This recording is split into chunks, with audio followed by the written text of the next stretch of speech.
बुद्धि का महत्व। एक बुद्धिमान राजा था। उसका काफ़ी बड़ा साम्राज्य था। उसके राज्य में प्रजा हर तरह से खुशहाल थी। राजा को अपने उत्तराधिकारी की तलाश थी। उसके 3 बेटे थे। राजा इस पुरानी परंपरा को नहीं निभाना चाहता था कि सबसे बड़े बेटे को ही गद्दी पर बैठाया जाए। वह सबसे बुद्धिमान और काबिल बेटे को सत्ता सौंपना चाहता था। इसीलिए राजा ने उत्तराधिकारी के लिए तीनों की परीक्षा लेने का फैसला किया। राजा ने तीनों बेटों को अलग अलग दिशाओं में भेजा। उसने हर बेटे को सोने का एक एक सिक्का देते हुए कहा कि वे इसे ऐसी चीज़ खरीदे जो पुराने महल को भर दे। पहले बेटे ने सोचा कि पिता तो सठिया चुके हैं, इससे थोड़े से पैसे से इस महल को किसी चीज़ से कैसे भरा जा सकता है।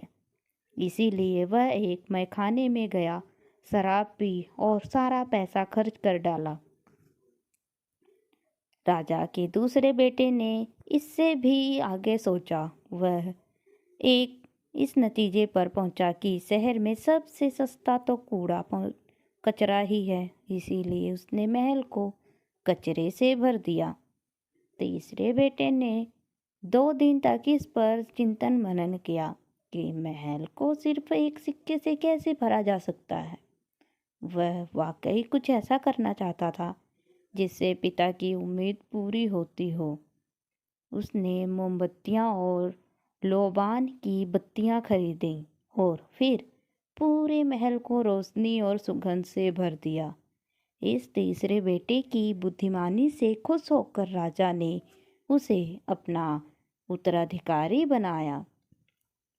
तो दोस्तों, इस हिंदी कहानी से हमें यह सीख मिलती है कि बुद्धि से कुछ भी पाया जा सकता है।